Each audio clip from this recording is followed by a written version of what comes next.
बोलिए सतगुरु बंदी छोड़ कबीर साहिब की जय हो। परमपिता परमात्मा की जय हो। सतगुरु मदन साहिब की जय हो। सतगुरु वैराग साहिब की जय हो। सभी संतों की जय हो। सभी भक्तों की जय हो। साहिब बंदगी सतनाम। तो आज जो हमारा टॉपिक होगा, हमारे सत्संग का जो मेन टॉपिक होगा आज, वो होगा कथनी और करनी पे, जो सबसे इंपॉर्टेंट है। कथनी करनी, इन दोनों को अच्छी तरह समझना है हमने। उसके बाद रहनी जो है उसमें रहना है, उसमें रम जाना है। तो साहिब कहते हैं, करनी करे सो पुत्र हमारा, कथनी कथे सो नाती, और करनी करे सो गुरु हमारा, रहनी रहे सो गुरु हमारा, हम रहनी के साथी। कहते हैं करनी करे सो पुत्र हमारा, जो मेरा पुत्र है वो करनी करेगा। करनी करेगा मतलब जो मैंने कथ दिया है, जो मैंने बता दिया है, उस पर वो अपनी करनी करेगा। करनी करे सो पुत्र हमारा, कथनी कथे सो नाती, जो केवल मेरी बातों को कथेगा। जो मैंने बताया, जो मैंने सिखाया, जो मैंने ग्रंथों में भाखा, वही उठा के बस पूरा दिन सत्संग कर रहा है, लेकिन खुद उस पर अमल नहीं कर रहा है। गुरुजी ने जो उसको भेद बताया वो खुद नहीं कर रहा है, लेकिन उस पर पूरा दिन झगड़ा कर रहा है कि गुरुजी ने सार शब्द ये बताया, गुरुजी ने सार शब्द वो बताया, गुरुजी ये करो वो करो। कुछ नहीं, भक्ति नहीं कर रहा है, केवल कथनी में उलझा पड़ा है। तो कहते हैं वो है हमारा नाती। नाती क्यों बोला? क्योंकि नाती जो होता है वो हमारे परिवार का हिस्सा नहीं होता है। नाती होता है, आपको पता ही है कि नाती और पोता होता है। पोता होता है दादाजी का लड़का, और नाती होता है नाना जी का लड़का। मतलब नाना जी का दोता बोलते हैं पंजाब में। तो जो पोता होता है वो दादाजी का वंश चलाता है, लेकिन जो नाती होता है वो नाना का वंश नहीं चला सकता। नाती नाना का वंश नहीं चला सकता, पोता दादा का वंश चलाता है। तो इसलिए उसको नाती बोला कि नाती नाना जी का पंथ नहीं चला सकता, यानी उसका वंश नहीं चला सकता है। इसलिए उसको बिल्कुल अपने वंश से ही अलग कर दिया, खानदान से अलग कर दिया। करनी करे सो पुत्र हमारा, कथनी कथे सो नाती, रहनी रहे सो गुरु हमारा, हम रहनी के साथी। और जो सारे ज्ञान को समझ ले, बूझ ले, उसके बाद उसके अनुसार रहनी में रहने लग जाए, वो मेरा गुरु है। उसको मैं गुरु पद देता हूं। वही जगत गुरु है, वही सबका गुरु है, जो रहनी में रहने लग जाए। और जिसकी रहनी शुद्ध नहीं हो, कहने को कबीर पंथी हो गया, कहने को अचला लंगोटी ले ली, कहने को साधु हो गया, लेकिन मीट खा रहा है, अंडे खा रहा है, गांजा पी रहा है, तंबाकू खा रहा है, भांग पी रहा है, और बड़ी बड़ी बातें कर रहा है सत्संग में। सार शब्द परमपिता परमात्मा। कहते हैं वो हमारा नहीं है भाई, वो नाती ही है, वो हमारे वंश का नहीं है। वो केवल हमारी बात कर रहा है, लेकिन वो हमारे वंश का नहीं है। हमारे वंश का नहीं है तो कहां का है वो? उसको सीधे काल का दूत बोला है कबीर साहब ने, कि जो भी हमारे वंश का नहीं है वो काल का ही दूत है। हमारे वंश का कौन है? रहनी रहे सो गुरु हमारा, हम रहनी के साथी। जो रहनी में रहना सीख लेता है वही असल में गुरु पद को प्राप्त करता है। तो कथनी और करनी के ऊपर बहुत कुछ बोला साहिब ने। करनी बिन कथनी कथे, अज्ञानी दिन रात, कूकर सम भूकत फिरे। और सुनी सुनाई बात। कहते कथनी कर करके करनी को मूल जो है करनी पर कुछ कर नहीं रहा है। मूल ज्ञान सुन भी रहा है दिन रात, लेकिन उस पर कुछ कर नहीं रहा है, तो उसका कोई भला नहीं हो सकता। जितना मर्जी सुन लो, 1 साल सुन लो, 2 साल सुन लो, 10 साल सुन लो, सुनते ही जाओ, सुनने से कुछ नहीं होगा। करनी बिन कथनी करे, अज्ञानी दिन रात, पूरे दिन रात बहस कर रहा है लोगों से, सार शब्द ऐसा होता है, सार शब्द वैसा होता है, लेकिन खुद उस पर विचार नहीं कर रहा है, उसकी भक्ति नहीं कर रहा है जो गुरुजी ने बताया है। तो कहते हैं उसकी क्या हालत है? कूकर सम भूकत फिरे, वो कुत्ते की तरह भौंक रहा है अज्ञानी दिन रात। पूरा दिन और रात केवल कुत्तों की तरह भौंक रहा है, लेकिन वो सार शब्द को प्राप्त नहीं कर पा रहा। इसलिए गुरु से भेद लेके सबसे पहले सार शब्द की प्राप्ति पे जोर देना है। बिना सार शब्द की प्राप्ति के जितना मर्जी सत्संग कर लो, सुन लो, बोल लो, जो मर्जी कर लो, लेकिन बात नहीं बनेगी। इसीलिए साहिब ने साहब बोल दिया, श्रम ही ते सब कुछ बने, बिन श्रम मिले ना काही, और सीधी उंगली घी जमो, कब हो निकसे नहीं। कि जो कुछ भी मिलेगा वो मेहनत से मिलेगा। मेहनत का मतलब ये नहीं है कि आपके हाथ पैरों की जरूरत है। यहां पर सुरत शब्द के मेल को मेहनत बोला गया है, यानी आपकी जो सुरत है उसको शब्द में बार बार लगाना, वो भटक ना पाए, उसी को मेहनत बोला है। क्योंकि ये मन सूरत को भटकाता है और ये भटकती ही चली जाती है, लेकिन अगर बार बार अभ्यास करोगे तो ये टिकना शुरू हो जाएगी। इसलिए बोला साहिब ने, रसरी आवत जाते सिलते पड़े निशान, और बार बार अभ्यास से जड़ मत हो तो सुजान। बार बार अभ्यास करने से जड़ मत यानी कि मंद बुद्धि बालक भी होशियार हो सकता है। इसी प्रकार जिसकी सूरत बहुत ज्यादा भागती है, अगर वो बार बार प्रैक्टिस करे, जो गुरुजी ने बताया है दिन रात करे, आठों पहर करे, इसका मतलब ये नहीं काम धंधा छोड़ के बैठ जाए।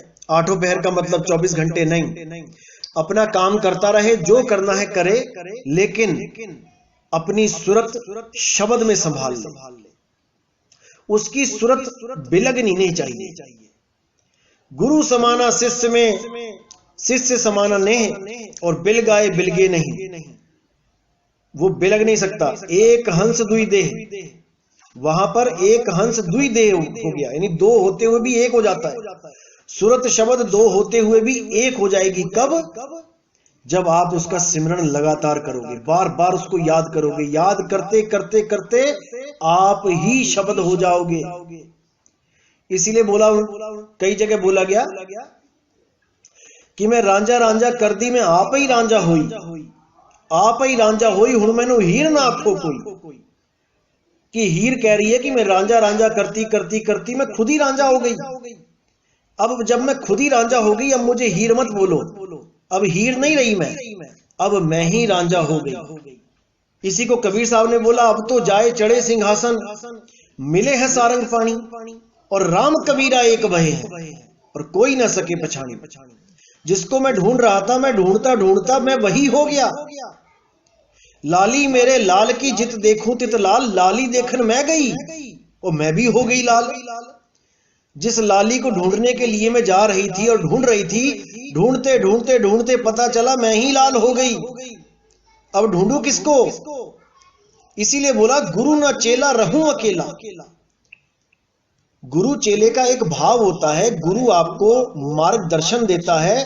गुरु बहुत जरूरी है जीवन में। कुछ लोग कहते हैं गुरु की जरूरत नहीं है, गुरु ग्रंथ साहब में जो लिखा है वही कर लो, वही पढ़ लो। अरे गुरु ग्रंथ साहब में तो 300 साल से लिखा है, क्यों किसी को रास्ता नहीं मिल पा रहा था? क्योंकि बिना गुरु के रास्ता नहीं मिलता है। कोई कहता है नानक जी के गुरु नहीं, कोई कहता है रविदास जी के कोई गुरु नहीं थे, गुरु करने की जरूरत नहीं है। अरे भाई, सबके गुरु थे, लेकिन तुम समझ नहीं पाए। मीराबाई जी के गुरु रविदास जी थे, देही गुरु रविदास जी थे, विदेही गुरु शब्द गुरु थे।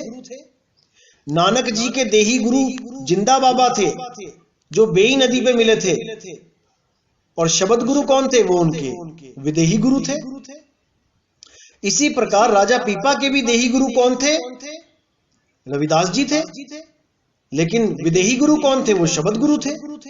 और शब्द गुरु तो भाई एक है, हम उसी को कबीर कहते हैं, क्योंकि वही अलग अलग नाम धर के इस दुनिया में आते हैं। अगर कोई नाम आने की कबीर शब्द गुरु है, कोई बात नहीं, हमें कोई फर्क नहीं पड़ता, क्योंकि कबीर भी केवल एक नाम ही है। असल में शब्द गुरु तो एक है, उसको चाहे आप कबीर कह लो, चाहे राम कह लो, चाहे कुछ कह लो, बात तो शब्द गुरु की है। जो सुन सकता है, जिसके कानों में आवाज पड़ सकती है, वो कबीर कबीर करके झगड़ा कर लेगा, नहीं कबीर ही है। जो बहरा है उसके लिए कबीर भी कुछ नहीं है, लेकिन शब्द गुरु सब कुछ है। नामों में नहीं उलझना है, नाम से परे वो अनाम वस्तु है, उसको जानना है। जब उसको जान लिया तो सारा झगड़ा शांत। कई लोग कहते हैं गुरु की जरूरत नहीं है, गुरु बाहर नहीं होता है, गुरु अंदर होता है। अरे भैया, गुरु बाहर भी होता है और उसको भी आराधना है। सेवा को दो ही भले, एक संत एक राम, और राम है दाता मुक्ति का, संत जपावे नाम। अब यहां कबीर साहब की वाणी को झूठा सिद्ध कर दोगे क्या तुम? कोई नहीं कर सकता। सेवा को दो ही भले, यहां पे एक नहीं बोला उन्होंने कि सेवा को एक ही भला परमात्मा। अरे परमात्मा तो सदा से है, तो हम क्यों 84 में भटकते रहे इतने जन्मों जन्मों तक? परमात्मा को कभी दया क्यों नहीं आई? क्यों हमारा जन्म मरण खत्म नहीं हो रहा है? अगर परमात्मा ही सब कुछ है तो बिना गुरु के। इसीलिए बोला गया कि बिना गुरु के तेरी मुक्ति नहीं हो सकती, गुरु धारण करना ही पड़ेगा। गुरु धारण करने का मतलब ये नहीं कि वो गुरु परमात्मा बना दिया तुमने, वो गुरु मार्गदर्शक होता है, और उसको मार्गदर्शक किसने किया है? परमात्मा ने आके किया है। परमात्मा सबको डायरेक्ट नहीं ले जाता, वरना ये 84 लाख तो कब की खत्म हो गई होती। जन्मों जन्मों से कुत्ते बिल्ली हाथी घोड़ा बनते हुए आज मनुष्य चोले में आए हैं। आज भी ऐसे लोग हमें भ्रमित करने के लिए बैठे। गुरु करने की जरूरत नहीं है, परमात्मा अपने आप ही ढूंढ लेगा हमें परमात्मा नहीं ढूंढना है, परमात्मा हमें ढूंढ लेगा। अच्छा, आज तक नहीं ढूंढ पाया परमात्मा? आज तक क्यों भटकते रहे? आज तक क्यों नहीं ढूंढ पाया परमात्मा हमें, जो अब ढूंढ लेगा? अरे भाई, जब तक तुम इस भेद को नहीं जानोगे तुम्हारी मुक्ति नहीं होगी। अगर ये जन्म भी तुमने इसी भरम जाल में बिता दिया कि परमात्मा हमें ढूंढ लेगा, फिर भैया दोबारा 84 हो जाएगी, क्योंकि परमात्मा तो सदा सदा से है और तुम्हें 84 भी सदा सदा से हो रही है। तो परमात्मा को दया क्यों नहीं आई? जब शेरों के बीच में हिरन बन के तुम भाग रहे थे, छटपटा रहे थे, 4 शेरों ने पकड़ लिया तुम्हें, परमात्मा ने क्यों दया करके नहीं तुम्हें वापस बुला लिया? दोबारा फिर क्यों जूनी में डाल दिया? ये गलत फहमी में कोई मत रहना कि परमात्मा तुम्हें ढूंढ लेगा। अरे गुरु परंपरा बहुत जरूरी है। बाबा नानक ने दूसरी पातशाही को गद्दी सौंपी, दूसरी ने तीसरी को गद्दी सौंपी, तीसरी ने चौथी को सौंपी, करते करते 10वीं पातशाही तक गद्दी पहुंची, और तुम कहते हो गुरु बनाने की जरूरत नहीं है, गुरु ग्रंथ साहब में जो लिखा है बस वही कर लो। ऐसा नहीं है भाई। गुरु ग्रंथ साहब तो 5वीं पातशाही ने ही लिख दिया था, उसके बाद 6ठी 7वीं 8वीं 9वीं 10वीं की क्या जरूरत पड़ गई फिर? ये लोग ऐसे ही भरमाते हैं हमें, और जो भ्रमित हो जाता है उसका सर्वनाश हो जाता है। कबीर साहब ने साफ बोला है, सेवा को दो ही भले, एक संत एक राम। अब संत क्या है और राम क्या है, कोई व्याख्या करके बताए? राम है दाता मुक्ति का और संत जपावे नाम। हमने ऐसा कभी नहीं कहा कि दाता मुक्ति का दाता संत है, नहीं। कोई भी सत्संग उठा के देख लो, मैंने कभी नहीं कहा। मैंने हमेशा यही कहा कि संत केवल एक मार्गदर्शक होता है, वो तुम्हारा मार्गदर्शन करेगा, तुम्हारे सारे भ्रम तोड़ देगा। तुम्हें मुक्ति का दान देने वाला परमपिता परमात्मा शब्द गुरु है, और जब तक तुम्हें शब्द गुरु के बारे में समझाने वाला कोई संत नहीं मिला, जब तक तुम्हारा 84 का ये खेल नहीं खत्म होने वाला। अब कुछ लोग कहते हैं परमात्मा दिल में है, हृदय में है। कदापि नहीं है। जब दिल नहीं था तब कहां था परमात्मा? जब शरीर नहीं था, जब कोई जिस्म नहीं था, जब कोई दुनिया नहीं थी, खंड ब्रह्मांड नहीं थे, तब कहां था परमात्मा? जहां परमात्मा था आज भी वहीं है। वो कभी हिलता नहीं है कि वो पहले कहीं और था, फिर शरीर बना, फिर वो तुम्हारे दिल में आके बैठ गया, ऐसा नहीं है।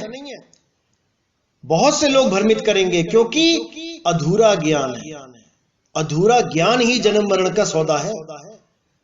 इसलिए सबसे पहले पूर्ण ज्ञान को समझ जाओ कि पहले ज्ञान को समझना ही पड़ेगा, तभी आगे रास्ता मिलेगा। और ये जितने ग्रंथ होते हैं ये केवल हमें मार्गदर्शन करते हैं, ये हमें पहुंचा नहीं सकते वहां तक। बिना गुरु के नहीं। पोथी पढ़ पढ़ जगमुआ, पोथियां जितनी मर्जी पढ़ लो, पंडित भयो ना कोई। पंडित का मतलब क्या है? जो पिंड के हाल को जाने, वो है पंडित। पिंड में क्या है, कितने चक्र हैं, कितने तरह की प्राणवायु हैं, कितने प्रकार की नाड़ियां हैं, ये सब पिंड का ज्ञान है। जब इसका ज्ञान हो जाता है तो पंडित कहलाते हैं।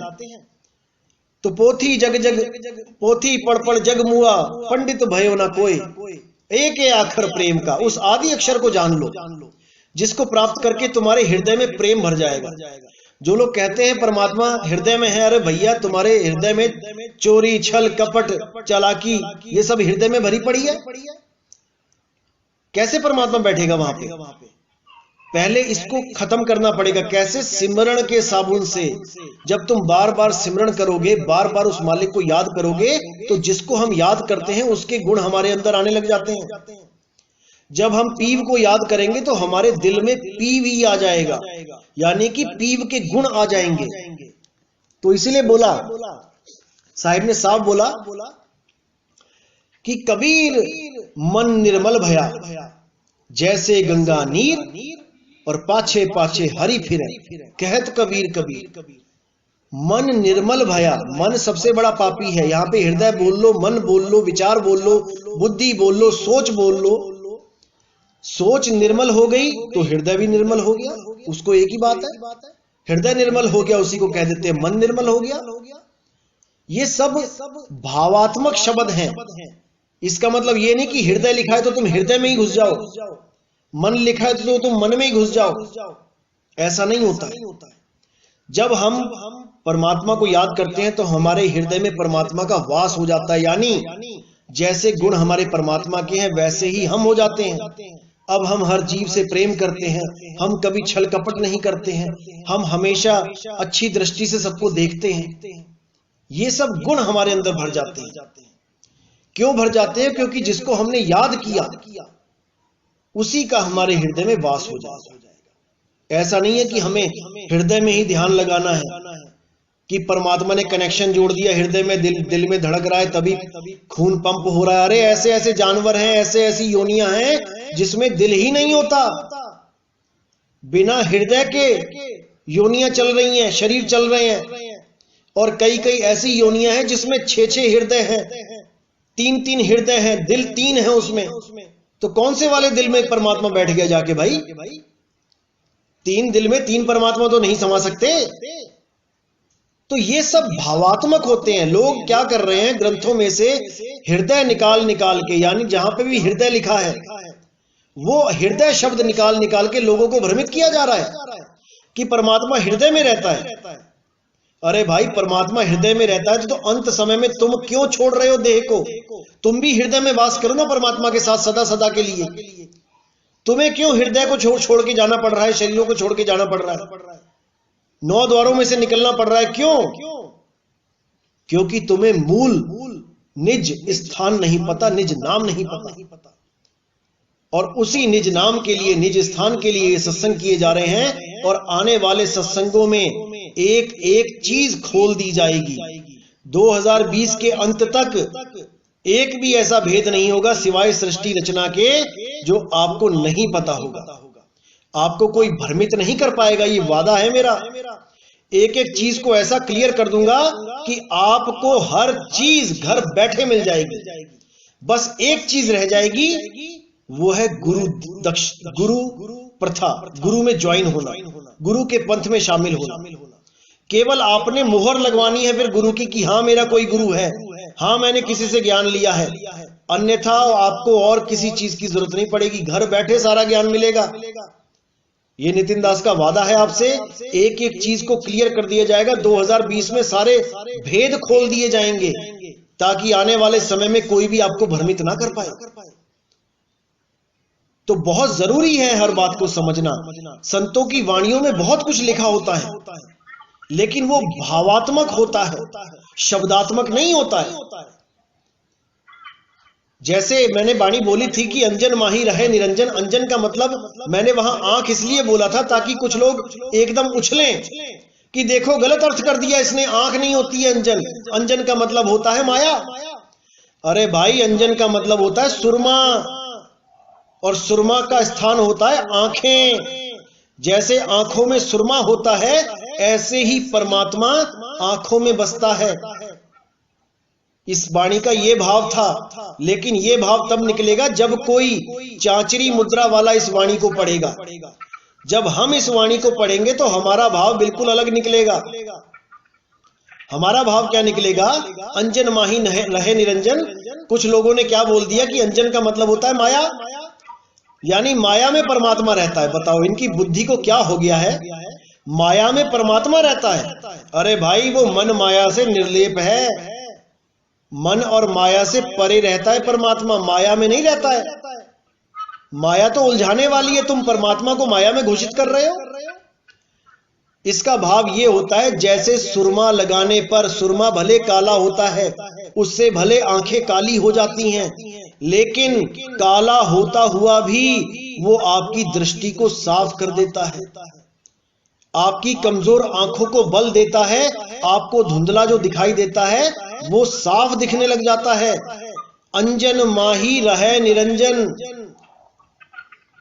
तो इसका आगे का जो गुप्त भेद है वो अभी नहीं खोलूंगा, क्योंकि कुछ लोग इस सत्संग को भी सुनेंगे आगे जाके और वो अपनी वाणी पलट देंगे। तो इन भेदों को सबको खोला जाएगा, ऐसे ऐसे गुप्त भेद खोले जाएंगे कि आपको कुछ करने की जरूरत नहीं है, बस आप सत्संग सुनते रहो और आपके जो दिव्य कपाट है, जो वज्र कपाट है, ये खुलने लग जाएंगे, ये ज्ञान कपाट अपने आप खुलने लग जाएगा। बस आपने निष्पक्ष होकर सत्संग को सुनते रहना है, समझते रहना है, क्योंकि मनुष्य जन्म बार बार नहीं मिलेगा, केवल एक बार मिलता है। पक्षपात किए बिना वाणी में बाल की खाल निकाल देनी है, ऊपर ऊपर नहीं तैरना है भाई, गहरे जाना है। जिन खोजा तिन पाया, गहरे पानी पैठ, मैं बपुरा बूढ़ डरा और रहा किनारे बैठ। तो ये करनी का मार्ग है, इसको करना है। तो आज का सत्संग यहीं समाप्त करेंगे और कल का सत्संग 5:30 बजे फिर स्टार्ट होगा और कल एक नए टॉपिक के साथ आएंगे। तो बोले सतगुरु बंदी छोड़ कबीर साहिब की जय हो, सतगुरु मदन पति साहिब की जय हो, सतगुरु वैराग साहिब की जय हो, सभी संतों की जय हो, सभी भक्तों की जय हो। साहिब बंदगी सतनाम।